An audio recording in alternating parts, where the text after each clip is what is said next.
Minus flat on the canvas. We are ready to rock and roll. Second round of action. There is a cut on Minus. Yeah. Jesus. Martial arts chat. My man B-Hop got dropped out the ring last night. I need a little judo baby. I need me a little judo baby, and let's do it, Ron. Let's hit me up. I see you were filming this. You've got a face for radio. I've got a face for radio. That's nice. Martial arts chat. Martial arts chat. Hello, welcome to Martial Arts Chat Podcast. We're reacting to last night's UFC 248. Thank you to everyone who got in touch with your questions and comments, which we'll get into later in the show. Before I introduce the next panel, just a quick shout out to the sponsors, A1 Fight Gear. A1 Fight Gear use the latest cutting edge boxing gloves for professional and amateur fighters, gym enthusiasts and kickboxers, local and national gyms in the UK. Do yourselves a favour, check out a1fightgear.com. If you want to get into shape, get back into shape, or just keep trimming the fat off, then go to beastgear.co.uk and use the coupon code MartialArtsChat to save 15% off your purchases. They've got all sorts, man, core sliders, straps, barbell pads, strength and conditioning programs, all at different levels to suit your needs. We're also sponsored by Feel Supreme. FeelSupreme.co.uk offers CBD oil and natural nutrition. They will assist your progress in diet and lifestyle, and they have natural supplements and complementary services like yoga, men coaching and weight cutting programs. And finally, we're also sponsored by World of Martial Arts Television. Woma.tv produces, finds, acquires, commissions and presents all you ever wanted to know about martial arts. And so to our panel here this evening, delighted to have him back on from Micks Martial Arts Podcast. It's Mr. Mick Tully. Mick, how are you, sir? I'm on great form. Can't wait to vent my spleen over last night, this morning's shenanigans. Awesome stuff, man. Making his debut on the show from High Level Podcast and Everything MMA UK. It's a pleasure to welcome my man, Mr. James Hamilton. James, how you doing, sir? Very well, mate. Very well. It's nice to be on the other side of the questions for once. That's it, mate. And finally, from iFox of Just Podcast, my brother from another mother, Mr. Victor Vargas. Vic, how are you, sir? I'm good, man. I'm good. I'm proud to be the only American on here, and I'm here to talk about how Nigerians can't help but run even when they get paid to fight. Fake news, man. Fake news. You stuff. Americans. Well, guys, some reaction from one of the greatest fights I've ever seen, man, the co-main event. And then later on, we've obviously got one of the strangest performances in the main event before we get fan questions. Let's start with the ladies. Co-main event, an absolute war. And I've got to start with Victor on this, Vic. Well, first of all, how did you score the fight if you managed it? And your thoughts where this ranks up, on the all-time greats and that kind of thing. Okay, so I gotta say, I came on last week's show, and if you guys didn't hear me on it, I'm a big Wiley fan. Obviously, still am, and you could take that with a grain of salt because I did score for Wiley, and I know it was kind of split. It seems like online. I actually scored 4 rounds, so I think the only round I gave Joanna was the third. The fifth is one of the hardest rounds to score, I think, because Wiley did a lot of damage. I think she possibly broke her nose in that round, but then Joanna had a lot of great moments and then ended that spinning back fist at the end. So I'm not mad if you gave her the fifth. The other rounds I think were kind of clear for Wiley, but it was a tough fight to judge. It's a tough fight to judge. I went with Wiley. I was very happy she won, obviously. And I wanted Joanna to get her ass beat, but even me at the end of that made me feeling a little weird. Absolutely, mate. I felt the exact same. I need to watch it back. I was only watching it in the moment to score it, but off the top of my head, I kind of made a mental note that Wiley always started strong and JJ always finished strong. And you're right, it was sort of power versus volume. I'd need to watch it a couple of times to properly score it, man. But just, what an absolute scrap. How does it rank up for you, Vic? And sort of, not just female fights, but like all time, they were talking about Jones and Gustafsson and all that. Where does that fight score for you, mate? Oh, it is that fight. It is the best female fight I've ever seen, and I've seen many of them. I tweeted after the fight, in 8 years of me watching this. I mean, I started with Rousey and Miesha Tate back in 2012. That was the first female fight I'd ever seen, and I got into it very heavily after that. There's been a lot of great fights in the UFC and in Invicta. Hell, even in one and a few smaller promotions, and I've seen many of them. But I still think that's the best. There's some really old school fans who was watching like what was her name, the girl who was considered the GOAT back in the day, Japanese girl, Megami Fuji. Her name, I always forget how to say her name. Fuji. I haven't been watching it that long. There's some people who've been watching this 20 years. Maybe there's something I'm missing, but in the time that I've been watching it, it's the best. It had a little bit of everything, and definitely one of the most violent female fights I've ever seen. And I think it's even crawled into my top 10 of favorite fights ever, period, male or female. Yeah, man, it's pushing that. My number one pick's always Hendo and Shogun, the first one. But man, it's in there. It's in the mix for sure. Mick, how about you? I mean, like we said, absolute treat we're giving here, mate. Well, first of all, I scored it a little bit differently. First two to Wiley, then Joanna, maybe the fourth for Joanna, and then the fifth. Obviously, I just thought that Wiley had done enough. I'm going to go out on a limb here and say it's in my top 5 fights ever. That's how much I enjoyed that fight. It was unbelievable. I was like, there was more hyperbole in my living room than like in Joe Rogan's head, because I like literally at one stage my son Max, I have to give him a shout out now I've embarrassed him, because Max is like, don't ever mention me, and obviously I mention him and then he goes mad. But Max, as I said before, he's my go-to guy because he watches it and scores it, where I'm still I'm still like I'm that archetypal fan who trains. So, I look at it and you get emotionally involved in it, whereas some people can watch it and just score it. So I've only ever judged 3 fights ever, and I've never been asked to go back because I can't be dispassionate about it. I really get involved. The fight was just amazing. I think the matchup was amazing. I know you posted something earlier about posted something during the week there, John, where it was the credibility of Johanna just based on her last 5 fights. Yeah. But she always does turn up, and the one thing about her is, it's those championship rounds. She's lived there, she's been there, right? But Wiley, she absolute was a killer, and the whole fight was amazing. It was like literally, I have to admit, I grudgingly admired Johanna because, as Victor was saying, I wanted to see her get her ass kicked. I still haven't forgiven her for treating Rose like a piece of shit when she fought that time. And I know she'll turn around afterwards and say it's all hype and everything. But then I think she's quite a horrible person, really, on the build-up to the fight for definite. But when Wiley brought up that hematoma on her head, and it's one of those, like, Joe Rogan's the greatest guy in the world for this. Where you watch it, but you don't process it. And then immediately, it's like when someone points out something to you, and you go, oh my fucking God, yeah. Look at what's that? Yeah, exactly. What the fuck is that growing out of her head? Yeah. And I'm looking at it and I'm thinking, is this like a Poundland version of like Alien, first of all? Because I'm like, what is going on there? Aye. And then literally what I did was, I did say to you earlier that I had a bit of good banter on this one. I think that halfway through she was thinking, I'm losing this fight and I think my future now lies in cosplay.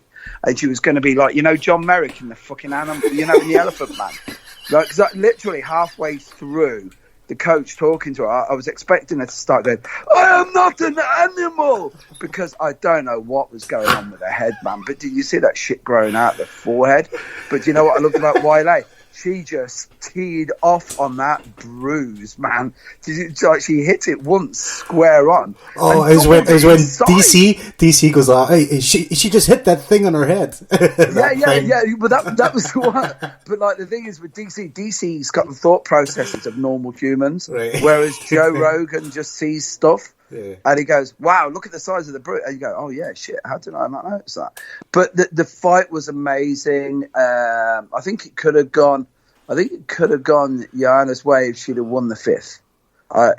But it's just so cool. Yeah, I don't know.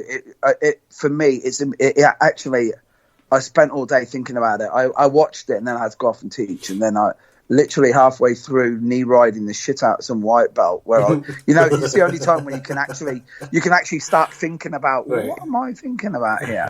And just some guy just absolutely squirming underneath me. And I'm like, do you know what? I think that I'm actually going to put that in my top 5 fights of all time, just because it was just such a great fight, you know. And I know it was going to be good, but I didn't think it was going to be that good. Yeah. You know what I'm saying? 100%, mate. 100%. Oh yeah, that'll be a Hall of Fame fight. Definitely. Yeah, they mentioned the Gustafsson-Jones fight was going into Hall of Fame or whatever, and it's just like, well, if that's going in, man, this somewhere down the line, definitely. You've got to think that this is going in as well. Hey, right? I tell you what, International Women's Day, man, I'm telling you, I'm taking you little ladies a little bit more seriously now. You know what I mean? Elephant Man, that'll be the hashtag for fucking this show. There you go. I'm not an animal.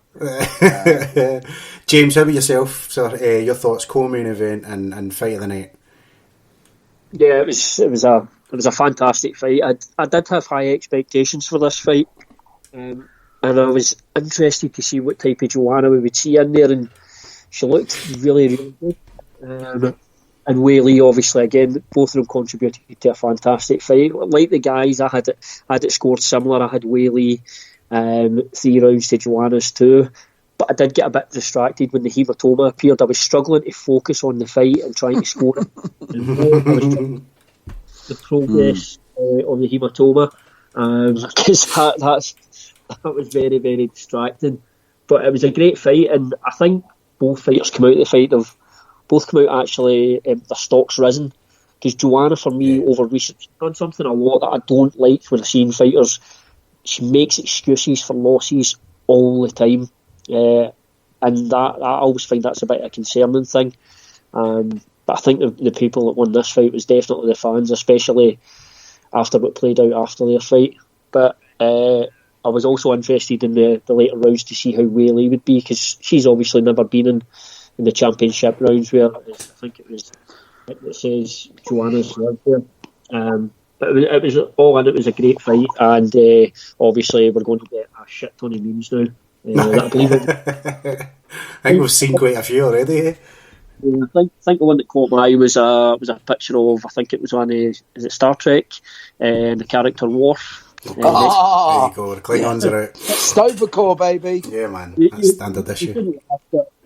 But I want to see how, also after the loss, I want to see how Joanna is after it. I want to see if she makes any excuses or doesn't. I don't know if you guys would agree. Joanna seems to pull out excuses after losses and doesn't seem to accept them, which I think can stunt a martial artist's growth. Yeah, there was a lot that annoyed me about JJ in the last wee while, and that was definitely one of them, mate. And kind of like what Mick was saying as well, and Vic too, like the bully persona going into it as well. The fact that every fight, that didn't seem to be a finish anymore. She was doing that, I'm holding on to my belt for decisions, that kind of thing as well. And so there was going into this fight. And then I didn't know about Victor clued me up about the coronavirus tweet as well. I didn't know anything about that. So I was like, as soon as she sort of, she got her down, but she didn't really pin her down for that long. But as soon as she got down, I'm like, rip her fucking arm off. Like, I was really in it. I was like, go on, fucking do it. And then as the fight went on, kind of what we were saying here, it's like, I got more and more respect for her. But the biggest props I can give Joanna is her chin. I mean, Jesus, how many shots did she eat on the head, on the nose, just like elbows? I'm sure she got a couple of knees in the clinch as well. Like, her chin is fucking solid, man. Absolutely solid. She's not getting knocked out, that's for sure. I think, I don't know if you'd agree, the difference was that Joanna was landing nice shots, but obviously Whaley just carries that power with her. She is an absolute pit bull, and I mean so that powerful, aye. She's let's say she's definitely a real deal now. Oh, for sure, mate. Here's an ignorant question, but I'll just ask it anyway. With the hematoma and all the rest of it, is there anything the corner can do to sort of calm that situation down? I guess it's not ice, whatever it is. It's like they just scald them with an iron or something. Is that just unavoidable? Usually edge spell, I think that's about it. And I don't know if Eddie's would agree with this, where Eddie's watched it think, I wonder if this fucker will pop. Yeah, definitely, yeah. All the time. Oh, yeah, man. I was waiting for that thing to blow. You know when you're watching it, when you're watching it and you think, oh my God, I've gone down that YouTube hole of watching blackheads getting squeezed again, That's the point. Yeah, and you're waiting for it, and it's going to be like Pompeii. You know what I mean? If that blows, I don't want to be anywhere near it. Good God. What do you think, was Joanna's hematoma worse than Mark Hominick's? That was a belter, wasn't it? Aye. God. Well, I was just thinking about it because I really think they should do a DVD, which is great hematomas we have seen, because some of these have been horrific. Hominick's was something else, though. I think without being sexist, Johanna's was, the fact that it was on a woman was like fucking hell. Whereas Hominick, you grudgingly admire it. It's like, when a mate of yours shows you a scar or a shit tattoo, and you go, hey man, that's pretty cool. But then when you see it, and it sounds sexist, but you see it on a woman, you go, really shouldn't be there, should it? Who was the boy? Yeah. I don't know why his name's escaped me. The heavyweight meathead fought fucking Travis Brown. Did he not have a huge hematoma? Or no, it was his eye. It was his eye that was fucked up. What was that again? No, Matt Mitrione. Matt Mitrione, thank you. I don't know why. Mitrione, oh Jesus! That was a bad. Isn't he a pro wrestler now or something? I don't know. Oh, he's in Bellator. Oh yeah, he's a pro wrestler. Yeah, there you go. He's fighting Fedor, of course he is. I do think that Joanna's was worse, just for the fact that Wiley did that with a punch. Aldo did that with an elbow to Hominick. Wiley did that with one punch and kept punching it, just making it worse. Because if you saw it after it first happened, they put some Mentrol on it. It looked a lot better. And then she punched it like once or twice, and it got she woke it twice back the up. size. Yeah, she woke it back up. Like, I don't know if you guys thought this, but woke it back up. I know what you mean. Did you see? Hey, John, did you see her working? You see Wiley working the pads where she was doing the straight right left hook, no, and I then didn't, circling I didn't out. see any of it, no. And then I saw it like 20 times in the fight, and I'm thinking to myself, Johanna's coaches have not been on YouTube recently because she just. And like that, I saw her throwing everything in the left hook and not landing it the first few rounds. I'm telling you, she's got one of the best left hooks going, man. I'm telling you, unbelievable. I also don't think we've seen the best Bailey yet. I honestly think. No. Totally agree. Or lady, sorry, that's I probably shouldn't say that. No, I think so too. It's really funny. I don't know if you guys got the same opinion, but I look at it now, and you look at Ronda Rousey was the woman who brought this. She brought legitimacy, really, which is a bit of a shame because I still rate Gina Carano, but it's like there was absolutely no Rousey wouldn't hang now in the UFC. Luckily enough, she's making money in the WWE. It's but changed I'll tell you so much, something. though, isn't it? Oh man, that women's division! I swear to God, the women's division now, realistically speaking, Ronda Rousey is literally like coming into the ring with a boxing glove on one hand. You know what I mean? Yeah, that's the jump. That's the jump in so that women's division, I think. Absolutely. Yeah. Oh, unbelievably fast. I think we're in a situation now where obviously we've got a very dominant champion in Nunes. Shevchenko obviously is outclassing everybody at the moment. Do you think Weili could be that for that division? She's got Tatiana Suarez. She's got Tatiana Suarez coming up, and I love Wiley, but I'm not so sure about that fight. I think 115 I've always compared to women to like men's lightweight. That's why Khabib has so much respect right now, because he's a 155er and he's undefeated. Yeah, that shit doesn't happen at that weight class, and that's what 115 is like. Like people were looking at Joanna like, yeah, she's the greatest, and then she loses. Like, well, yeah, a lot of women in the world tend to, walk around somewhere around this weight. Women aren't exactly the biggest people, so 115, 120, that's reasonable. So there's just going to be way more women competing at that weight class than there is at 135, 145, or sometimes even 105. So there's always going to be a huge. Gabby Garcia could be many women in there. Gabby Garcia is the intergender. She's the unofficial intergender champion of the world. There goes the 1 star. Now we're on half a star. Sorry, man. You know what I mean? Hey, put this shit on Twitter, man. I tell you, some of those self-identifying guys will be raging now. Yeah. I identified as offended. Come back next week, man. I haven't even started. Main event, let's get to main event, because I was so excited for it, man. Set the alarm for 5 o'clock in the morning and everything, and my man, Soldier of God, he didn't seem interested. See, even when he's walkout, he didn't seem interested. I remember, I think it was in between the first and the second round, like he was standing up and he was turning away from his corner. I don't know what was going on with him, man. Bizarre matchup to say the least. Izzy did what he had to do, right? I get it, but I don't know what was going on with Yoel. This was his probably last chance. I mean, he's talked about he's going to be fighting until he's 50. I don't know, man. I don't think he should bother fighting again after that disgraceful performance last night. Mick, I'll start with you on this one. What did you make of it all, mate? Now, I've just got to say, right? Did any of you guys watch the first 2 minutes of that fight? Right, I'm going to use that in Ross Geller's speech marks, by the way. That fight, yeah. Did you put it on for 2 minutes and then think, shit, my kids have come down, put on the PlayStation 4, and this is like Eddie Gordo fighting Balrog, and no one's picked up the controller yet? Because literally that's what I got. I thought I was on a video game because you got one guy standing completely still and the other guy moving around. You know what it's like? Reshuffle. Yeah, come on, guys. One of you press fucking X, man. Let's get this on. You know what I mean? And literally, I was watching that and I thought that. And then the next thing I thought was, I don't know if you guys saw that Black Mirror, the Fighting Vipers thing, where it was like an interactive, you know, fight game that you would have like on a games console. No. But I'm watching it and I'm like, are these guys actually for real? We have now gone over 2.5 minutes and neither of you have actually even thrown a punch yet. And literally I was like, what the actual fuck am I watching here?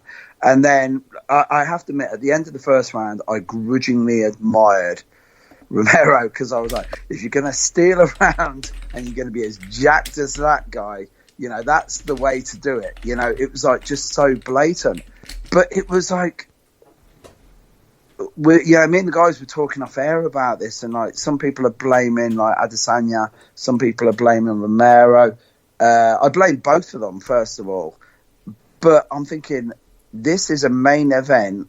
You're a 42-year-old dude. Don't get me wrong, you're jacked, you're like, you know, when he did that first takedown, and just literally, I was like, shit, man, this is what I thought. Here we go. Aye, exactly. Oh man, I thought now he's pulled the trigger. Yeah. Now he's ready to go, and then he backs off again, and I'm like, what is going on here? And for a while, I actually thought, I won't lie to you, I thought it was. I literally thought he was doing a Bruce Grobbelaar, man. I thought it was a work. You know, he'd bet a load of money on how many punches haven't been thrown in a fight. You know, one of those crazy, crazy Chinese businessmen bets that they do. You know, yeah, it's like how many times will Boris Johnson say Brexit in 5 minutes? You know, one of those mad things. But it was just the most bizarre fight I ever saw. And there was stuff like, you know, he was dropping to one knee where he was, you know, Romero dropped to his knee 4 times in one round. Yeah, what was that? And I thought he was, well, I don't know. I thought he was like a Roman Catholic. I thought, yeah, he's soldier of God, man. I'm thinking, is he genuflecting? Is he at fucking mass? Right. You know what I mean? And then he did a bit of Rolling Thunder in one of the rounds where he did a bit of a gamble over. And it was just like so bizarre. It literally is. Yeah, I've spent, as I said, when I was knee riding that guy earlier, I was thinking, what the fuck am I going to say about it? Because nothing actually really happened. I think Adesanya did enough to do it, but it certainly wasn't. It wasn't the sort of fight that a 42-year-old guy, last chance saloon, is going to go for. Yeah, that's.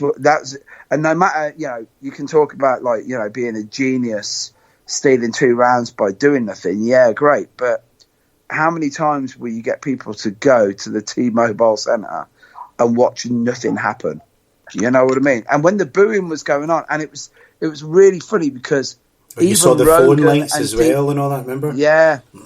Well, this is the thing. It was like even Rogan and DC started. They lost. It was at that moment where I was like, bring back Goldberg, because at least Goldberg could make the sound almost interesting. Yeah. Because it was like nothing was happening. It was easily. I will tell you right now, I went from watching the girls fight to watching that fight, and then I was like, this is why I have a love-hate relationship with MMA. Yes, because so frustrating. Yeah, it was so frustrating. It's like I can't even give an opinion on the fight because I didn't even see a fight. And then at the end, you know, the last round, I thought something would happen, and you know, I don't know. I don't know what the guys think, because I'm still perplexed at what the fuck I saw. You know what I mean? I'm literally, it's one of those, like I'm like a veteran in a war where I'm still trying to process what the fuck's happened to me. Yeah, totally perplexed. Yeah, man. Yeah, I can't work it out. So it was just the maddest thing ever. Well, the only thing that I really enjoyed at the end was just how vexed and pissed off Dana White was when he put the strap on. Yeah, man. There was no slap on the back or anything. He was just like, dude, you are going to make this, you're going to make the next pay-per-view so hard to sell, you know? And then it's like, fuck me, what's the next one? Tony and fucking Khabib. And you're like, but you got to remember, if the casual fans saw that, they're not going to tune in, are they? I don't know about you. I'd watch it and go, yeah, is it where all the women are fighting on this one? Mm-hmm. I'll watch that one. Yeah, for sure. You know what I mean? Because it was awful. But I know I'm labouring the point, but it was the fucking shittest fight I've ever seen in my life. Yeah, and you know what? You can stick that on the billboard and get our 1-star rating back up. All right, mate? Well, you had faith going into that last round. Well. I didn't, man. See that when that last round was coming, I was like, they were still going, when is Yoel Romero going to use his wrestling? And I'm shouting at the telly, and I'm going, never.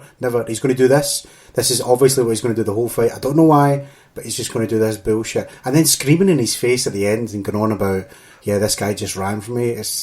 I love you, Yoel Romero, and you broke my heart, man. Go fuck yourself. I was so pissed off. Like, I tell you what. Literally, I don't want to sound out of order, guys, but last time I saw that little wrestling, it was from Chris Benoit last week. Is it too soon to say that line? No, anyway, sorry, guys. No, hell no. Hey! The Chris Benoit joke's coming. I always get Benoit in. I was going to say this. Benoit's been I hope you rocked in hell, man. Good God. There you go, guys. Oh, James, how about yourself, sir? Adesanya asked for Romero and got a very strange version of him. Well, I'll tell you, right, bear with me on this. This fight reminded me of losing my virginity. Right, so so much in my head. It was going to be awesome. It was going to be fantastic. Within 30 seconds, my expectations were blown to fuck. It was so disappointing. So it did make me think of that. But as soon as it started and Romero was standing there doing nothing, I kind of could see what he was wanting to do. Obviously, he's wanting to try to draw Adesanya out his game and try to get him a lead the dance, shall we say, so he can do what Romero does and fight and burst. But he just done nothing. It was so weird. And also for him with his age as well, even if he'd went out there and we'd seen a classic fight, a great fight like we had it with the women, and maybe Romero lost a close decision, then there's obviously talk that possibly Romero then could get back on a win streak and possibly get back to a title shot. I think that fight has ended Romero ever fighting for a title again. And I did feel that, is there a possibility in the fact he's got a bit of money in the bank now as well? Is that playing into it? And I was disappointed by Adesanya as well. Overall, it was a pretty bad fight, and it was a terrible fight to score because you got effectively so bored watching it. Yes. It was hard actually. It's the first time in a long time I've watched a title fight and I thought, I should bring back 3-round title fights. But this fight for me was that one. It was hard to watch. I was finding myself looking at my phone during the fight and not paying as much attention as I would normally. And I feel sorry for the girls because I've got a funny feeling over the next few days that shit show of a fight is going to overshadow what was an outstanding fight before it. But I've got a funny feeling that's where the media coverage will go, and it's going to overshadow what was a fantastic co-main event. But yeah, disappointing fight, disappointing result. Not disappointing result, just disappointing all round. Like I say, it was a terrible thing to watch, and as I said previously, I think both girls' stocks went up. I think both guys' stocks absolutely crashed. So I think both guys have got a bit of repair and rebuilding to do to get fans interested. Who the fuck would want to buy one of their fights again after seeing that? Certainly not me. No, you're absolutely right. But Dana was right on the post-fight press conference. He was right on the Paulo Costa and Adesanya is going to be amazing. It's going to be as good as JJ and Wiley. And it's just like, right, okay, I get it. I mean, he's got to do his job right. He's got to hype the next thing. But if that's fresh in your mind, you'd be like, no, well fuck these guys. Yeah. It doesn't make me want to. It doesn't make me want to tune in. I'm saying tune in. What am I talking about? I'm the biggest pirate out there, man. I've never bought a fucking pay-per-view in my life. I don't plan to, but you know what I mean. Like if you're a paying customer, shall we say, you're not going to spend your bucks on that kind of nonsense again. Finally, Vic, what about you, man? What did you make of the main event, sir? I just want to tell James if that fight was like his losing his virginity, he shouldn't feel so bad, man, because that implies that he went 25 minutes. And that's impressive, I guess. Yeah, man. Dude, I've never went 25 minutes in my life, I can assure you. Yeah. 25 minutes and Dan Margliotta standing over you going, come on, action. Do something. Yeah. Do something. That actually sounds like me, man. That was me in Amsterdam. You know what I mean? Margliotta saying, "Come on, put some effort into it," and I'm like, "Do this, man. Come on, fuck's sake." Yeah, I'm paying this girl. She's doing all the work. You know what I mean? Yeah. You don't really understand the dynamic here, do you guys? Anyway, I do want to say, just before we get to the fight proper, I do want to say, I think, just to go back to Zhang and Joanna one more time, I felt after the fight, and I think the only good thing that came out of Adesanya and Romero is this. A lot of people were saying in the build-up to Joanna and Wiley that this was the real main event. I was one of those people. Obviously, people are going to expect that out of me since I'm kind of the women's MMA guy. But I saw people that aren't even like the biggest fans of Joanna or women's MMA or anything like that saying like, no, I know this fight's going to be the shit. And since that fight was so awesome and Adesanya and Romero wasn't, it established it. And I think we're like way past the days of, oh, women's MMA is boring. They can't bust a grave. Why am I watching this shit? It's just a sideshow. Like, I think we've kind of been past that. You know, that's been in the rear view. But I think now it's like you can't even see it anymore. Like, people are giving it its proper due. And like I said, in this sense, not a lot of good came out of the main event. But if that's the case, that people are like, yeah, just why don't you throw down like the girls? That was the main reason I started watching women's MMA. Like, man, they fucking throw down. And a lot of the times it was more exciting than the guys' fights, and now people are actually getting to see it. But on the subject of this fight, I do find the whole thing was odd. I don't get the hate for Izzy. I'm an Adesanya fan, but I think I feel like I'm being kind of objective to be like, well, at least he tried. He was trying to do something. He was at least kicking him. He was I don't know how you can give props to Romero when he wasn't doing much, but at the same time, I don't want to be too hard on Romero. You know, like he was saying about Adesanya that I should have known he was going to run because it's in his DNA. Well, people shouldn't be too surprised that Romero did this too because he's a dirty communist. I mean, he was trying to do... Yeah, man. Just say it, man. Say it. Tell it like it is, Rick. Build that wall. Build that wall. Yeah. Yeah, again. Build a wall with Florida, too, to get them dirty Cubans out here. See, I've been saying this for years. Hey, Victor, man, I swear to God, I saw fucking Bernie Sanders in his corner as well, man. I'm telling you. Okay, I'm going to tell you guys this because you guys are across the pond. I was going to tweet about this, but I know I'm going to get shit. And with American fans, I don't really have anything against Bernie Sanders. I'll preface it with that. But this is what title fights are going to look like in Bernie Sanders America. So y'all need to think about that. Man, I'll tell you what, I'm retiring, I swear to God. I thought I was outspoken, but man, we're talking about virginity, 25 minutes, is one of the best communists. Swear to God, man, this shit is worth it.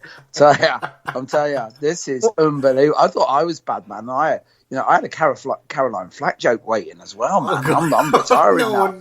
No, I didn't really, man. I'm not going to. I'm not going there. It's too soon, man. No. This podcast is going to get me sacked for MMA UK. Oh, man. You know what? You guys were saying about how there's not much to talk about. And realistically, no, there's not much to talk about. There's not a lot to digest. It's not like there's a lot of analysis and why did he do this and how did that happen and what about that round. And I mean, I guess some people are really trying. They're really reaching with the scoring. Saying, oh, well, there's an argument to be made. It could be for Romero. I'm assuming those are just Yoel Romero marks. I don't know. But when a fight's that boring, I tend to somewhat enjoy them because all I'm thinking about is jokes and roasting and looking for memes. And so I kind of enjoy these fights because I can appreciate him for that. Like, yeah, this sucked, but we can make fun of him. You know, it's like on the thing with like Joanna too. Like I said, I did feel bad for her at the end of it, just seeing her. Like, damn, that was bad. But at the same time, I was saying this with my co-host on my podcast in the build-up to that fight. Wiley was being pretty nice to her. She didn't really say much. All she told her was basically shut up. And I was like, don't worry, Wiley, we got you, you know, because the fans were on her side. I'm like, don't worry, we're going to roast Joanna for you. And after that, those pictures came out. It's like, well, Joanna with all her IG stuff riding on helicopters is not going to look so good now, you know? No, yeah, you, Victor, you said something really, really pertinent there earlier, where you were saying that the whole situation where sometimes what we have got is there has been a credibility now for women's MMA from last night. The way you've got to look at it is you go in there, you look at Romero. Fuck me, man, that guy. He was built when meat was cheap, right? Look at the size of the guy. So you got him, you got Adesanya looking like a badass as well, you know. And then you got a little Chinese girl, and then you've got you just go, right, man, yeah, that's an Eastern European. Look at the cheekbones on that chick, right? So immediately you're like, yeah, fucking hell. And then they bring this fight, and just by comparison, it's that whole thing, you know, it's the old adage, sometimes you got to eat shit to know what steak tastes like. And that is exactly how I felt after watching that. Because, we talked about it off air, you know, like the card last night, if you were there and you watched it live or watched the prelims, Sean O'Malley was unbelievable, right? Rodolfo Vieira was unbelievable. The girls were something fucking else, right? And then you see that at the end, and you're like, is Aston Kutcher coming out in a minute and going to punk me, man? Because what the fuck have I just seen? But like, the only thing is, like, you know, both the guys said it, and this is the truth. I don't know, it was probably about the 4th minute, the first round, where Adesanya came in and he just literally went for the exchange, and boom, fucking Romero hit him with that big overhand and fucking just popped him straight on the top of the head, and then he backed off fucking super quick. And I turned around to Max and I said, that's why these guys are doing this Ready Player One shit right now, because I'll tell you something, neither of them want what the other guys got. And I think that it was such a good matchup on paper, but just in reality, it was like, if these guys don't want to engage, it ain't going to happen. You know what I mean, guys? It looks like a striker against a counter striker at times. Always ends up horrible. Yeah, we've seen that with a lot of Anderson Silva's fights. You know, he likes the counter, and when he doesn't get if the other guy's not going first, Damian Maia comes to mind, but I'm sure there's been others. Yes, you know, that makes for a real stinker, doesn't it? It's interesting. It's interesting with Adesanya because he is similar to Anderson. He's obviously very creative and is very versatile, but he's more of an outfighter than Anderson, because Anderson was more of a counter striker. He kind of had to wait on you. Izzy picked his spots and he attacked still. If that was Anderson, believe it, it would be even more boring than that. I'm very confident of that. But it's so funny with Romero because I went to UFC 241 last year, the Stipe DC rematch, and he was on that card with Costa. And it was so weird because I felt like most of my time watching MMA, Romero was kind of reviled, but maybe not reviled, but he just wasn't well liked. And I went to the weigh-in, I went to that fight. I'm like, man, people are here for Romero. He got fans all of a sudden. Maybe it was the Whitaker fights, I don't know. But I think the Weidman fight was a bit. I noticed a big difference. Yes, maybe that one. Yeah, and obviously that fight was great. So people, and then a lot of people thought he won, so people were still on his side. It's understandable he brought fans into this fight because he had some support. But I did just find another thing that I found very funny was the build up this week. You know, he was so intense. You know, all those videos came out of him that, you know, believing yourself, looking like a murderer. The whole thing of like, oh, what's your biggest regret? And he said, you don't want to know. And he just, everybody was Yeah, terrified man, I was of eating him. up, I was sharing it. I fell in love with him, man, and he took me to bed, and then he fucked me over. And obviously he looks the way he looks. I mean, that's always been the thing. Remember, he's so intimidating just by how big he is, and obviously he hits so fucking hard. And he just reminded me of, you know, I think there's an old Eddie Murphy joke about dudes that don't really want to fight because he talked about how he's not a fighter. You got to act like you know, so you got to get cool. Come on, motherfucker. You got to act real crazy. Come on, I'm down, but you're not really down. And like that's what it reminded me of. He's like, who wants to fight this big motherfucker who's yelling, who's so intense? Yeah. It's like at the end of the day, he doesn't even want to fight. Yeah, man. I thought he was going to break out the quarter blood technique. You know, that was Eddie Murphy, wasn't it? When he did the quarter blood, where he could rip like a quarter of a pint of blood out of you by hitting you in the chest or something. I don't know. But I tell you what, Victor, you're going to like this, man. After the fight, do you know what I'm doing now? As soon as I go upstairs, man, I'm going upstairs and I'm going to take off your old Romero fucking poster I've got up on the wall, man. And Che Guevara's going back up, man. I'm telling you. I'm only joking, dude. I'm not doing it. I got Fidel, man. He's putting up Jeremy Corbyn instead. It's all right. Man, those Cubans, man, I tell you let them in. Next thing you know, man, you're listening to Miami Sound Machine every fucking day on loop, bro. I'm telling you. That's how that shit works. I'm telling you. The dirty communist is another hashtag for this show. That's I'll tell you something. That was my favourite. Victor, I love you, man. You know I love you. I gotta say this. I can make those jokes because I was a communist, but it was when I was in high school. That's why I laugh at a lot of college kids now. I'm like, man, I was doing this shit when I was 15. You guys still haven't grown up. You're like 25 and still into this shit. I tell you what, boys. Quick sidebar on this. My middle son Charlie, he's a history teacher, and he studied over in Oregon, right? And he went to Salem in Oregon. And he went over there as a socialist, and when he came back, man, he was more right wing than Donald Trump, bro, because he got fucking totally and utterly libtarded when he was over there. And he came back to me and he goes, "Dad, I thought you were a dinosaur, man. I didn't realise." And I went, "Listen, man, if you're over 25 and you're still a socialist, you're living in your parents' basement, man, and you're watching Mindhunter." And really starting to understand Ed Kemper's pain. You know what I'm saying? Yeah, serial killer level shit. What is it with states on the coast that seem to be so liberal? Like, why is that a thing in America? Well, on the coast? Yeah, in America. It's nice. I can say this. I'm in LA. It's nice until you dig deep. You know, it's like, well, yeah, there's nothing wrong here, but. Look right behind you, you know, especially being in LA. There's a whole other conversation here. But yeah, I mean, it's weird if you've never been here. You see like, you know, the Staples Center and these places where people go and have drinks and have nice dinners and go to events. It's really nice.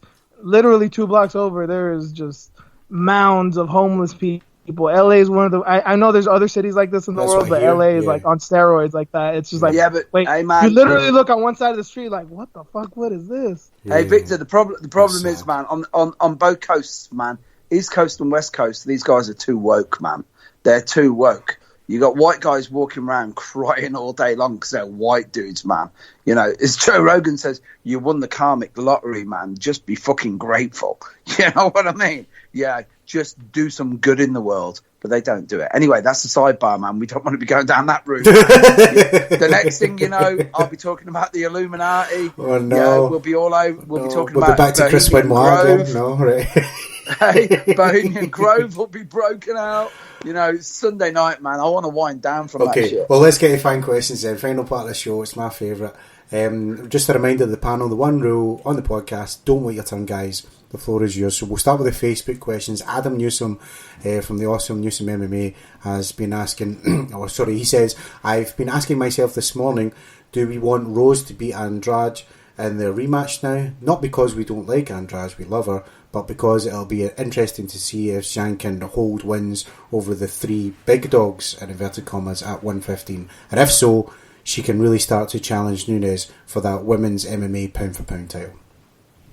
Yeah, I think definitely we want that to happen because we've not seen Rose and Wiley yet, so that's a fight I want to happen. Obviously, We've seen Andrade. We've seen how that fight went. I think that may have surprised a few people, but yeah, that's certainly what I'm hoping for. I'm hoping to see Rose and Weili. I think that's going to be a really fun fight. Rose is an interesting one too, because I mentioned about Tatiana Suarez earlier, and she is scary, and she is the number one contender. Obviously, Rose is a former champion. I think Tatiana offers the most problems, but in Rose, that actually, if she wins, she might be the next contender, because Tatiana apparently is still kind of hurt. She has a neck injury, and obviously that's very kind of dicey, that she can be good one day and then terrible the next. So for safety reasons, I wouldn't be surprised, especially if Rose gets like a first round submission or something, like it's not a war. She might be ready to go pretty soon, and they might want to book that real quick. But obviously there's the issue of Weili too. I don't know when she's going to be ready to go, because I think she needs at least 6 months after that war. Like she shouldn't want to fight anytime soon. But I would not be surprised if A, the UFC books her that quick, or B, she does want to fight that soon just because she's a fucking warrior. Exactly. I'm telling you, I'm all about that. Who wouldn't want to see that fight? That's like the female version of Tony Khabib. You know what I mean? It's like, that is the fight. Yeah, we don't need to sell this shit, because that shit will sell itself, man. That would be and the other one as well.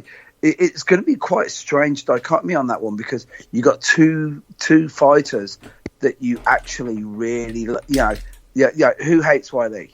Who hates Rose? You know what I mean? You'd have to be a fucking moron. You'd have to be a moron to dislike. There's your nicest motherfucker belt right there. Yeah, you know what I mean. Like the only way is like Michelle Watson's the only other one that's as likable. You know what I mean? It's like, it's that whole thing where you go, just watch this. Like, as long as they don't actually fucking kill each other, this is going to be a great fight. You know what I mean? And it is. It's very like, I don't know if you guys have noticed. It's like the Khabib. I've noticed this with Khabib and Tony. It's like you're not getting this usual bullshit shit talking from these guys.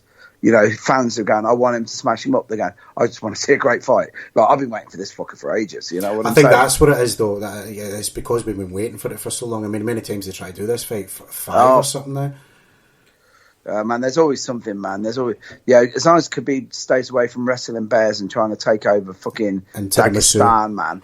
Yeah, you know what I mean? As long as we don't get any... Ferguson stays away from turning round too fast, or whatever the fuck it was, blow his knee out. Yeah, the only thing is, it's like Tony Ferguson, recently, as I said, the last 2 times I was looking at it going, first of all, I'm going to show my age here, but Murdoch in the A-Team, when they had to break him out of the fucking secure unit, I was like, I used to question V.A. Barabbas, right? Because I'd be like that, going, you don't like flying anyway, and now you've broken a guy out of a mental asylum to fly the fucking plane. No wonder you're scared, right? So it's either that, or the other one is like, do you remember when Mankind had to be broken out, like Mick Foley? Yes. They had to break him out of a secure unit to fight for the WWE. Yeah. And I remember this early days of Twitter, and I was questioning, the WWE's mental health. What was it? I actually said I question their morality when it comes to people's mental health. And then obviously some guy was like, you do realise that he's not really in a mental institution. And I was like, oh, fuck, I didn't realise. Yeah, but that was me being a wrestling fan, you know what I mean? But yeah, Tony Ferguson is like, Tony's mad, you know what I mean? Tony takes antipsychotic drugs, right? And he's an MMA fighter. What part of that doesn't tell you this guy's pretty fucking... He'll be irritable. You know what I'm saying? It's going to be a good fight, though. But yeah, who wouldn't want to see Weili versus, Rose? That's going to be a great fight. I would love to see it. Chris Allen is asking, how long will it be before Joanna can eat Chinese takeaway again? How long will it be before any of us can eat Chinese takeaway again, as long as it's not got bat in it, man? I'm telling you. No. I'm still saying it's a Batman with that Corona thing. I tell you that it's going to be a while. I'll tell you that much. Don't you think? Yeah, I don't know. I had a Chinese last week, so. Oh yeah, man. Yeah, but you're Scottish, man. You guys don't care less. You know what I mean? Fuck. Yeah, man. Freedom. That's it, man. Matthew Penny is asking, does Yoel still get his mythic status after going 1-4 in his last 5 fights? Yeah, he does, because his fans are ridiculous. That according to most people, he didn't lose to Whitaker either time. He didn't lose to Costa, and now they're making the argument that he didn't lose to Izzy, so he's undefeated. He's like what Chael Sonnen claimed to be, undisputed and undefeated. People probably find tapes of the Fei Zhao loss and then fucking deleted it to try and get it off the internet or something. Listen, I'm a big. I got this one. I'm a big Yoel Romero mark, if you want to call it that. I think he did win the rematch with Whitaker. I didn't think there was a whole lot going on for Whitaker to win that fight. The first fight, I'll concede he did lose, and I'll also concede the fact that he lost to Paulo Costa. But this one, man, I've said it before, it broke my heart, and I want nothing to do with the prick now after this. Sorry, carry on. No, sorry. No, I'm off the Yoel Romero train. I have been for a wee while, if I'm totally honest. I get what you're saying there about the second Whitaker fight. I can see why people thought Yoel won it. But at the end of the day, he didn't win it, regardless of what opinions are. He lost that fight. And the fact he even got a title shot off the back of what's been happening was surprising in itself. And I'm still annoyed that he got a title shot when probably he was in a position he shouldn't have got it. And what he done with it was fucking horrendous. Guys bust their asses. Guys worked their asses for this opportunity. Yes, it feels to me like Yoel was gifted it in a position where he might not have deserved. Actually, where he didn't deserve it, in my opinion. And he produced one of the worst, if not the worst, performances in a title fight I've ever seen. And obviously, it is two to dance, but so I'm a bit salty about that. And you need to stay up fucking 5 in the morning to watch it here for that shite. No, exactly. That's the biggest heartbreaker, isn't it? Staying up till or setting your alarm, whatever you're doing. No, I hear you, man. I was just about to jump in when you said he's getting the title fight off the back of a loss, but you're absolutely right when you're saying that, you know, he did bugger all way. Look at Carlos Condit. He get a title fight with Robbie Lawler off the back of a loss. What a fucking fight that was. You know what I mean? That was a phenomenal fight. So he certainly took his chance. Yeah, he threw it away. Yeah, the mythic status is a load of bullshit, because it's like. He came in, he looks apart. The Whitaker fight, unbelievable. The Costa fight, and you got to remember, we're talking about these fights, right? And you know, immediately when I saw that fucking Versace shirt in the audience, I was like, God. I know what's happening next.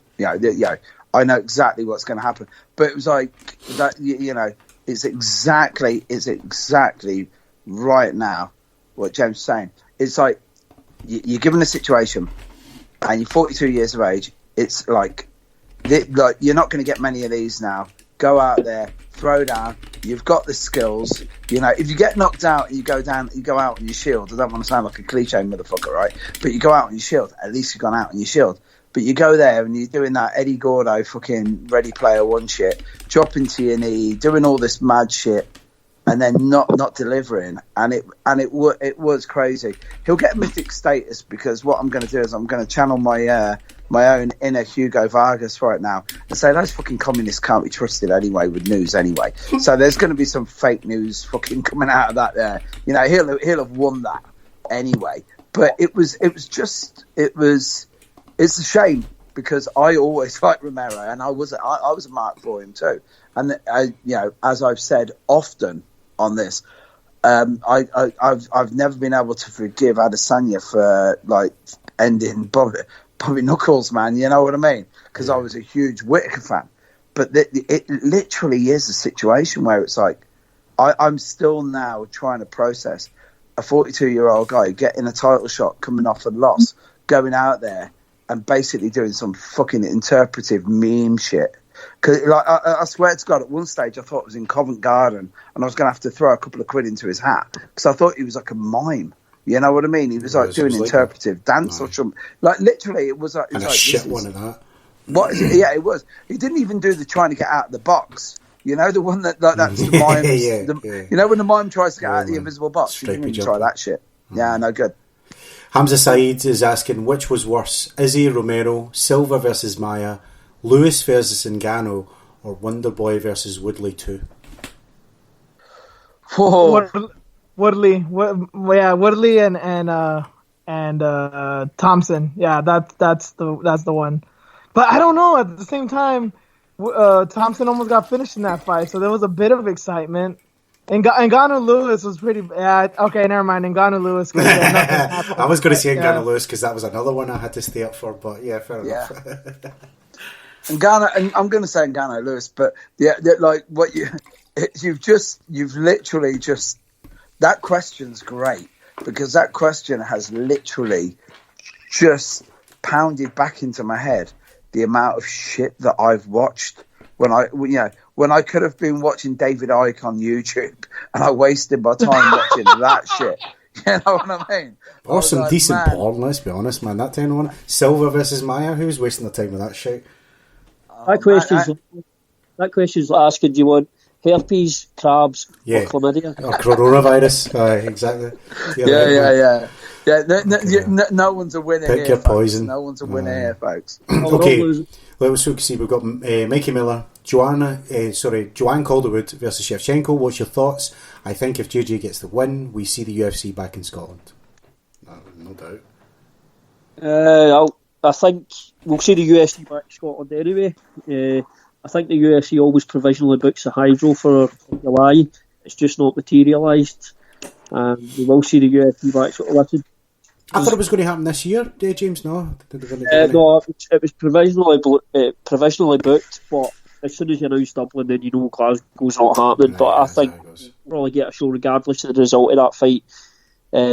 Probably next year, I would imagine. But you've got to be under no illusions. Look, Shevchenko is outstanding. Yes. And I think for Joanna to win that fight, she will have to produce. And obviously, I'm slightly biased because I want Scottish fighters to do well. Same. But if you're being realistic, that is as hard a fight as she will ever have. And the odds are not in her favour. But obviously, I really hope Joanna pulls that one out of the bag. But that is an Everest to climb. That is an Everest to climb. She's got the skills, she's got the experience, but you're right, it is still that's the best way to describe it, is Everest. Like, you're not just going up a Monroe here. Aye. There's levels and levels, and you know, as cool as it would be, like main event Calderwood, it's just too much of an ask, I think. Yeah, it was one thing that I'm always very wary of when they build the show and the marquee fight is around the local, and then you're just like, oh god, you know, this isn't going to end well. Yeah, and it's a good payoff, and don't worry, you know, it's great exposure, but there's a reason why. It's the reason why you get matched up with a more seasoned guy or a more seasoned girl, if that makes sense. And I just don't think she's ready. And without sounding out of order, I'm a fan of Calderwood. I really am. But yeah, would she ever be ready for that fight? You know what I mean? I don't want to sound out of order, but it's the truth. It's a big, big ask.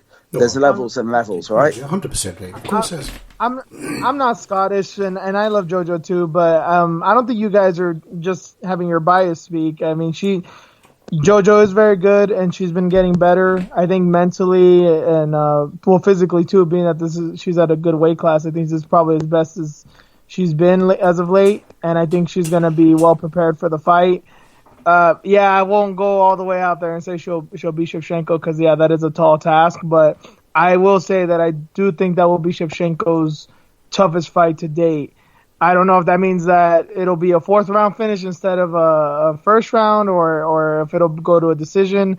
I don't know, but I don't think JoJo's going to go down easy. I think that'll be a good fight. And if Shevchenko does finish her in the first round or two, I think it just shows she's leveling up, and in that case, she's going to be even scarier than we already think of her. It's so tough. The thing that might happen in that division is, so you may see the more defences from Shevchenko, you're going to see just more and more one-sided fights as they start to go down through the roster to get her matches, and that's potentially where we're heading with that division. I think right now she looks unbeatable. Everybody's beatable, obviously. That's why we all love MMA, because you think when you should have zagged and it's over. But I think that's possibly where that division's headed. Shevchenko cleaning it out. Yeah, I mean, Shevchenko versus insert name is going to be a hard fight for that person who's going against her in it. And, exactly. Aye, that's just how it goes, man. Don Wilson is asking, two big name fighters, both suffering losses. Joanna having had multiple title shots and coming up short, and Yoel having a terrible showing, both could easily get back into title contention, but can you give them another title shot? Joanna for sure. Joanna, yes. Not Yoel. Yeah, nah. Sorry. Yoel's going straight to DVD movie of the week, man. Yeah. I'm telling you, he needs to get out of it now at 42. And like there was, I don't know if you guys heard. Did you hear where there was like, Joe Rogan was talking about B-Hop, and he was going on about Berman Hopkins and being able. And you're like, you remember he was doing that, and you're like, big fucking difference. You know what I mean? First of all, Randy Couture did the thing, I suppose, but you're right. Well, that's the thing, is that Randy Couture is kind of similar to Hopkins way more than Romero is, because Couture, I don't know if he was in the Olympics. I know he like competed, he was in the army, he did all kinds of stuff, but he hadn't really like overexerted his body a lot. That's why he went so long. Yeah, he didn't have the miles, and he could smother them with wrestling. His prime was in his late 30s, early 40s. Meanwhile, Yoel competed in the Olympics 20 years ago and has been competing in MMA for over 10 years. And obviously he's been in wars, so maybe that's why he didn't do it without a science. He's like, fuck it, I'm tired of being in wars, man. Yeah. It's not the age of the car, it's the miles on the clock, right?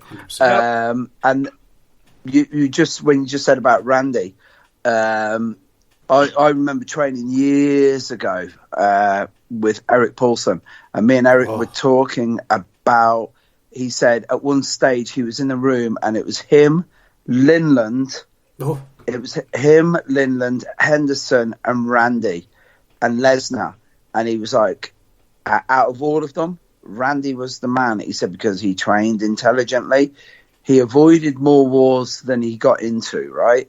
And he said that guy, when everyone's like, oh, he's 42 years of age, and you're like, he's 42 years of age, he's been training all his life, but he hasn't had the wars. Like, this is the one thing that MMA has proven to us. As I've said before, and I'll say it again, right? Vanderlei Silva is 10 years younger than me, right? And he looks like the fucking bride of Wildenstein with that fucking awful head that he's rocking at the moment, from all of that bad plastic surgery. And then when you look at the Hua brothers, right? So you look at Ninja and Shogun, those guys were kicking the shit out of everybody when they were like 19 and 20 years of age. And now when you look at them, they are not even old men, they're broken old men. You know what I mean? Yeah. There's no longevity in that. And there's certainly no longevity with Romero, because after that fight last night, who's going to buy anything? You know what I mean? I don't know about you boys, but if that was even on the prelims, I wouldn't watch him now.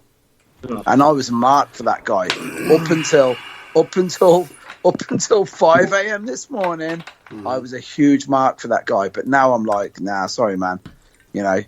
Fool me once, shame on me. Fool me twice, shame on me. You know what I mean? No, definitely, man. Let's move on to Twitter before we wrap up. I've got a couple from Twitter to get through.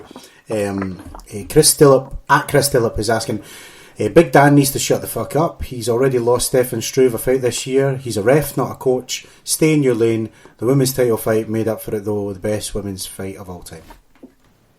Not really a question, more of a statement, but I'll still add on to it. I mean, of course, the women's fight, great. Obviously, we mentioned that.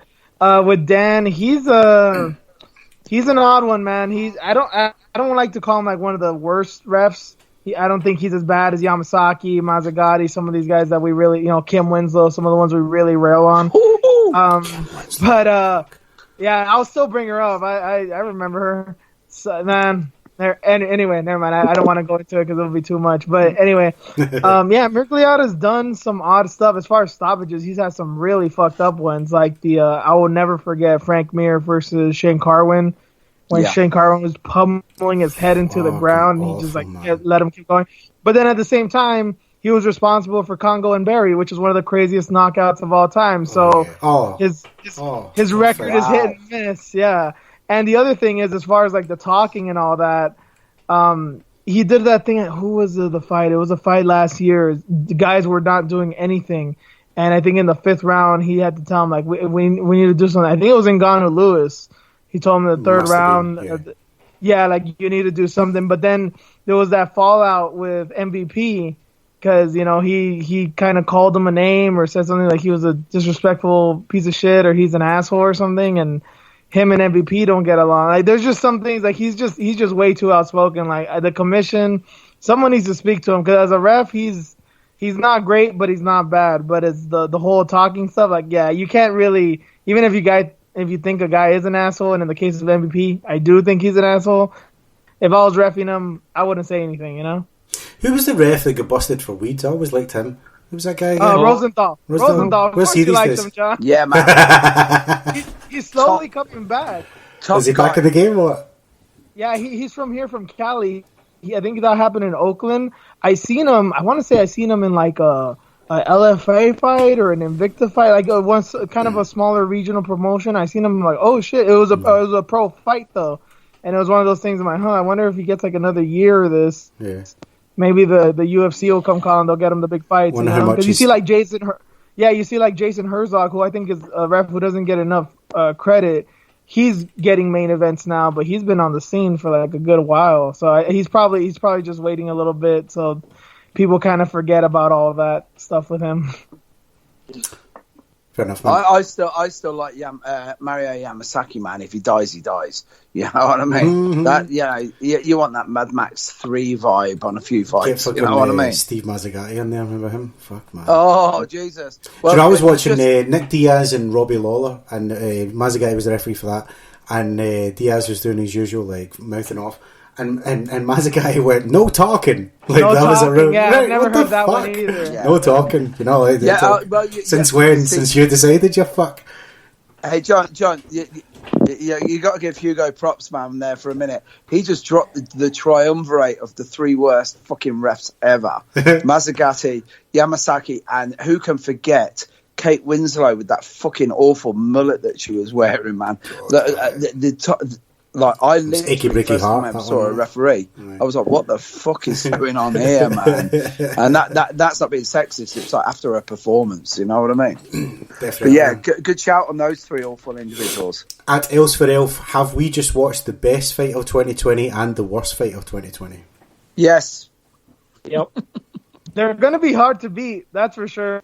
I mean, it's definitely going to be hard to beat Wiley and Joanna. And, man, I think at that point, some kind of like, shady individual will probably pay you millions of dollars. Like, hey, just make this worse than Adesanya Romero. You know, like, we're going to be getting some side money somewhere. Yeah. I think it's a unanimous yes.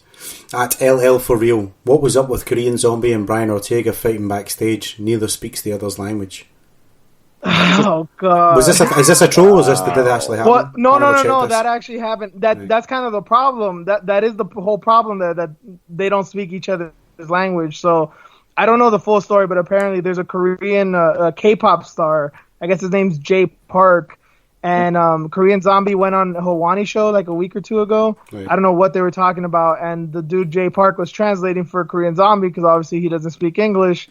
And I don't know if he was out of line and said something like of his own opinion or just translated something very roughly where it sounded kind of like, what do you call it? Like, he was being kind of like belligerent and kind of disrespectful in the way that he translated it. Maybe it was something that Korean Zombie said exactly and he was translating it verbatim. I don't know Korean. I don't know how that would go.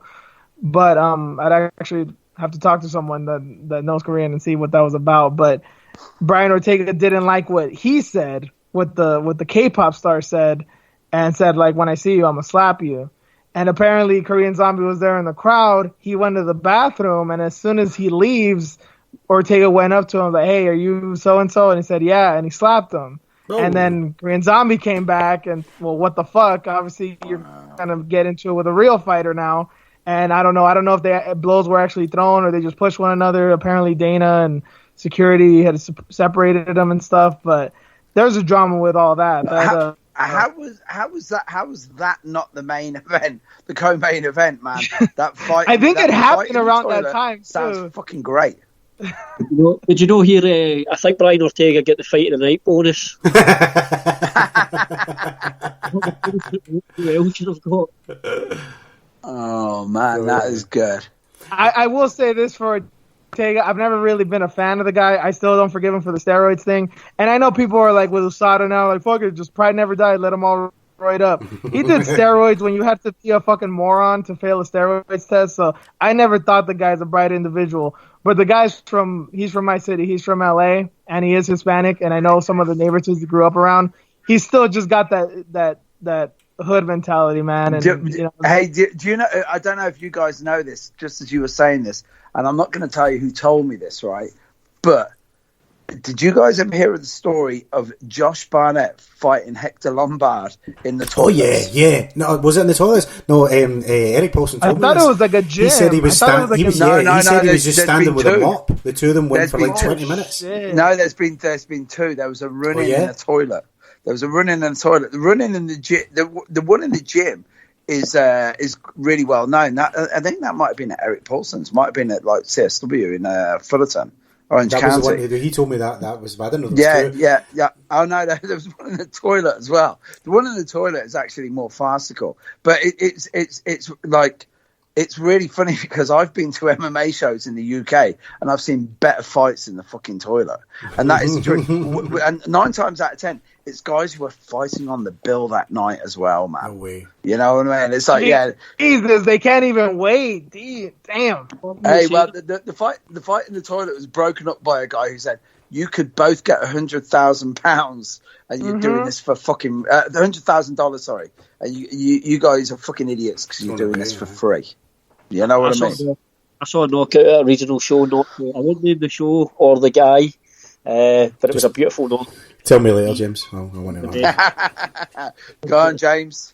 No. Share it offline, man. I'll let you know offline, but obviously not on a podcast. Yeah, man. 2 more before we wrap up, guys. At Miko Landers, what can we expect from Sean O'Malley after that performance? Greatness. Brilliant. I think Sean looked brilliant. 2 years off, come back, he looked bigger, he looked stronger, and I think the main thing is his composure. You know, in some fighters, you just watch them, they walk into a situation and he just looks like he belongs there. It just looks like he absorbs the pressure and uses it, and it was a beautiful performance, and it actually looked like he didn't break a sweat. It just looked so easy for him. I can't wait to see him. I think that 2 years off, we've now got a more mature young man who probably that 2 years has focused him, and I think that lad's got so much to offer the sport, and I can't wait to see him again. Oh, yeah, exactly right. I looked at it and I'm looking at it, and I was just checking him out earlier. So, 25 years of age, right? A 23-year-old Sean O'Malley, I think, might have burnt out. But a 25-year-old, and then when he spoke to Rogan afterwards, and I really liked it because it was very, very emotional. And it was one of the times like, no, I am a Rogan mark anyway. But Rogan was there, and he actually let him have the moment, you know, without playing it up. And then, like, as O'Malley was going, he goes, "Hey, Joe Rogan, man, I love you, man, I love you." And it was that moment where you just look at it and you go, like, his performance was amazing. As you said, you know, he didn't break a sweat at all, but he just looked so good. And I said earlier, yeah, he looked like Stylebender thinks he looks like. You know what I mean? Like that should have been on the main card, that fight. It was unbelievable. Really enjoyed it. We brought him up on the show last week when I was on, and I mentioned that I wasn't the biggest O'Malley fan, but I was kind of going for him just because of the shit he went through.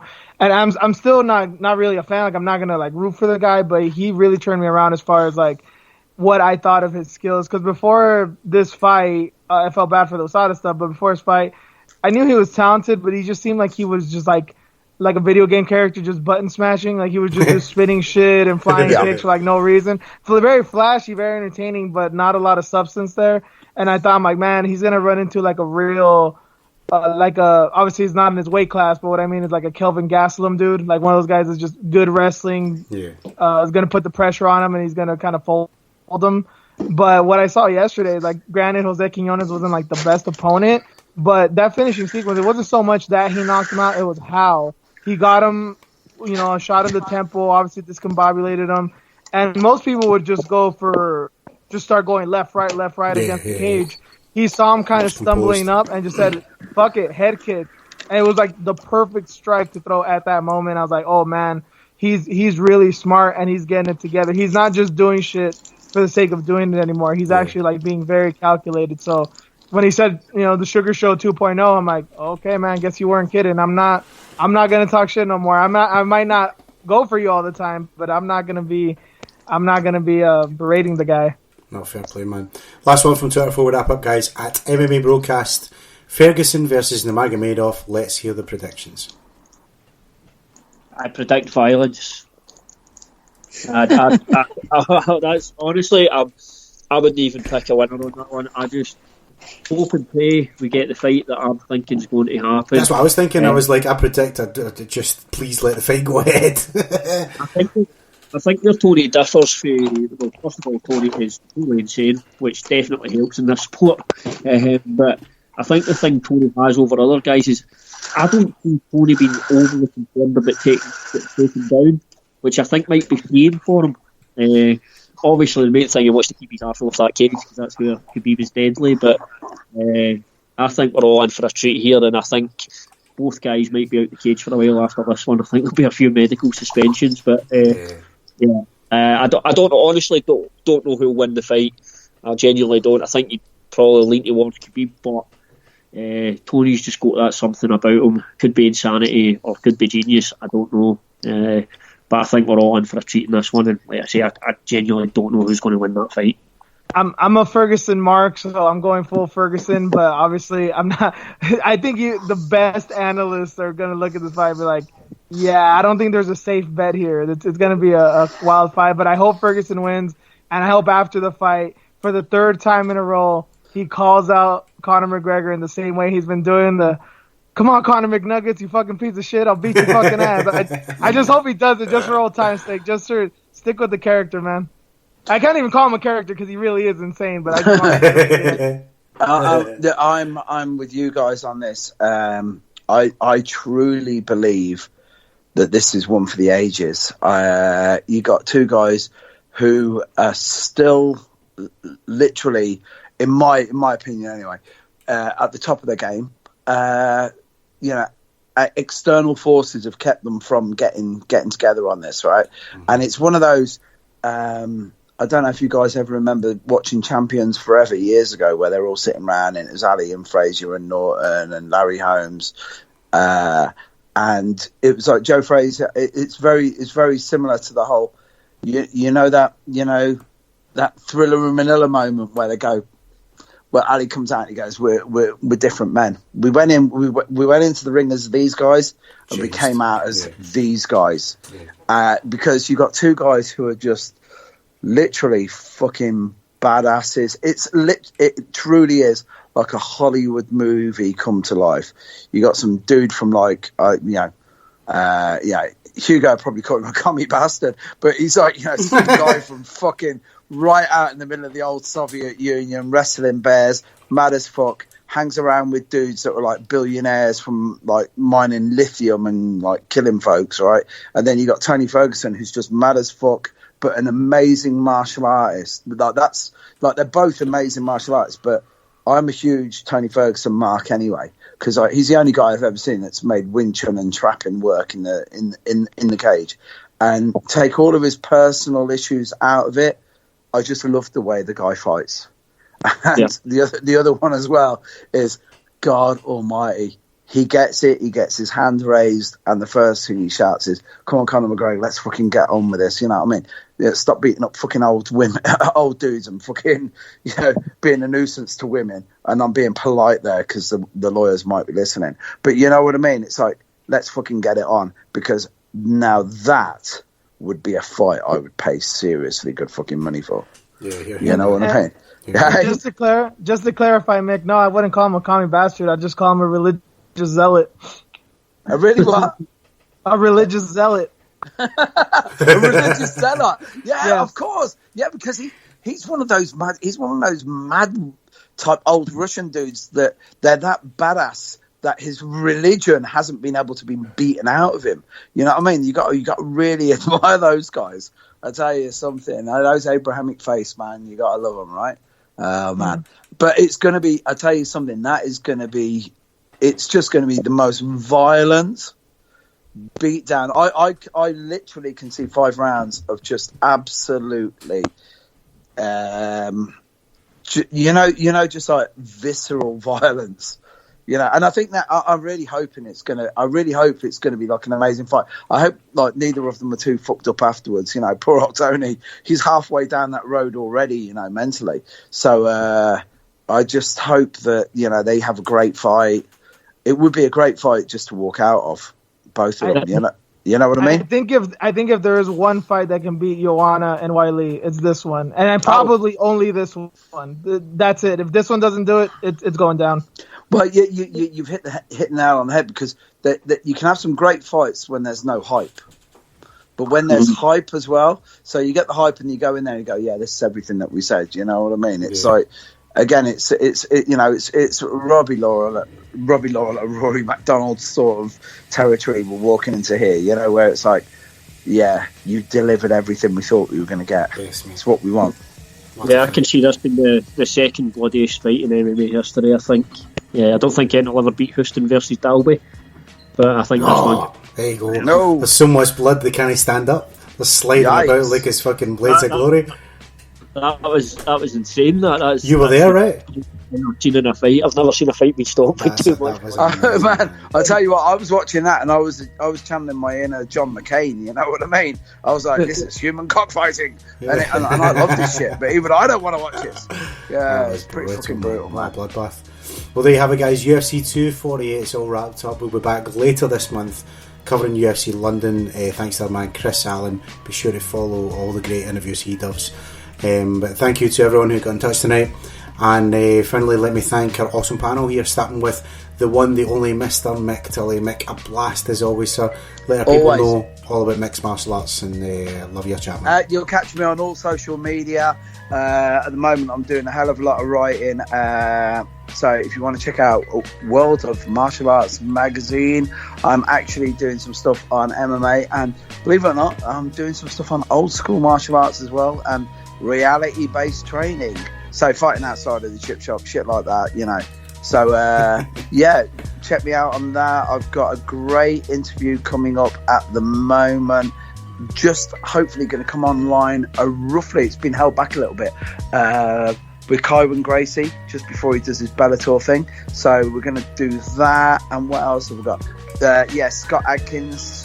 You guys might know him from The Expendables and Accident Man. That interview's just going at the moment. I caught him on the Yip Man premiere tour, so I got him as well. So yeah, check me out if you like listening to bullshit and chat. I'm your man, you know what I mean? But yeah, that's about it, guys. Yeah, so all social media, usual nonsense. Add me up on Facebook, follow me on Twitter. On Twitter, if you want to follow me, I've got a different persona, by the way. Yeah, you're gonna love this one. If you block me, then I've won. That's my Twitter handle.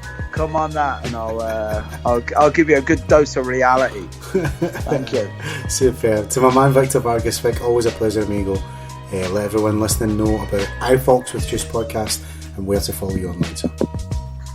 Thank you, John, and it had me 2 weeks in a row. I'm very honored. I hope you'll have me back. Although I don't know if I'm going to be like blacklisted. I'm going to be on all these watch lists, like Right Wing Watch and stuff. Nah, man, you're Law good. Center and shit.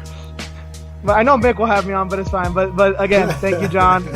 Hope I'm not too controversial for you at times. And the podcast is iFox and Juice. I host it with my co-host Reen. We usually drop it on Friday. Give it a listen if you haven't already. We're on the same platform that this podcast is on, Spreaker. So yeah, check us out, and long live the lizard people. Yeah. Super. Finally to James Hamilton. Jimmy, it's been awesome, mate. Come back on any time. Let everyone know about High Level Podcast and what you got coming up, mate. No, it was my pleasure, mate. Cheers for having us on. So Higher Level Podcast. We've got a few good big things coming up soon. This week's episode we've got Chris Duncan and Chris Fields coming up, and we have something big hopefully for the end of the month, but we'll keep that under a hat at the moment. But yeah, pop over to the YouTube channel, hit that subscribe button, keep up to date with the show, and check out MMA UK. You catch my interviews on there, and just Instagram is James MMA UK. You can catch up with me anywhere and give us a follow. And again, appreciate having me on. Superb, man. If you've liked this podcast, be sure to subscribe on iTunes, YouTube, all the platforms, man. Just search for Martial Arts Chat. We're on every Sunday or every other Sunday talking MMA. Go to facebook.com/martial-chat. Give us a like there, or follow us on Twitter @martial-chat. I'm John Boy McElroy, and I'll catch you next time on the Roundtable.